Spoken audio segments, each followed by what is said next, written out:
गौरीज किचनमध्ये तुमचे सर्वांचे स्वागत आहे। आज मी तुम्हाला दाखवणार आहे झटपट पुरणाचे मोदक। या मोदकांना तळायची आणि स्टीम करायची सुद्धा गरज नाही। चला तर मग मोदक करायला सुरुवात करूया। सर्वात आधी अर्धी वाटी तुपामध्ये 1 वाटी बेसन सोनेरी होईपर्यंत भाजून घ्यायचे। गणपती बाप्पा आले की पुरणाचे मोदक लागतातच। कधी कधी पुरण हे फसते, मोदक हे वेळेवर जमत नाही। त्यावेळी झटपट मोदकांची रेसिपी तुम्ही ट्राय करून बघू शकता।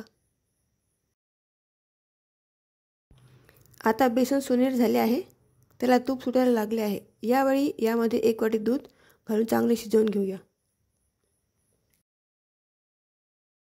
दुधाच्या ऐवजी तुम्ही पाणी सुद्धा घालू शकता, पण दूध घातल्यामुळे मोदक नरम होतील आणि चव अतिशय छान लागणार।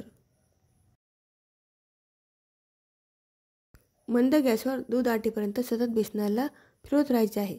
बेसन बुडाला चिटकणार नाही याची काळजी घ्यायची आहे। दूध पूर्णपणे आटले आहे। आता यात पिठी साखर घालून व्यवस्थित एकजीव करायचं। पिठी साखरेऐवजी तुम्ही जाड साखर सुद्धा घालू शकता, पण जाड साखर वितळायला वेळ लागते, म्हणून असे झटपट तयार होणारे पदार्थ करताना आपण सहसा पिठी साखरच घालतो। हे बघा, साखर बेसनामध्ये छानपैकी मुरलेली आहे। आता यामध्ये वेलची पूड व ड्रायफ्रूट बारीक करून टाकलेले आहे। तुम्ही बघू शकता बेसन अगदी मऊसूत झाले आहे।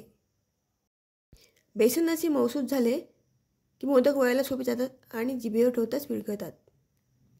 या मिश्रणावर झाकण ठेवून वाफ येऊ द्यायची व 5 मिनिटांनंतर गॅस बंद करायचा। मोदकाच्या साच्याला तेल किंवा तूप लावून त्यात सारण भरून घेऊ आणि मोदक तयार करून घेऊ। याच पद्धतीने आपण बाकीचे मोदक सुद्धा तयार करून घेऊया। हे मोदक करताना पारी लाटायची गरज नाही, मोदक तळायची गरज नाही आणि वाफायची सुद्धा गरज नाही। आजच्या घाई गडबडीच्या काळात जर तुम्हाला पुरणाचे मोदक करायला वेळ नसेल तर हे 15 मिनिटात तयार होणारे झटपट पुरणाचे मोदक तुमच्यासाठी उत्तम पर्याय आहे। आपले झटपट पुरणाचे मोदक तयार आहेत।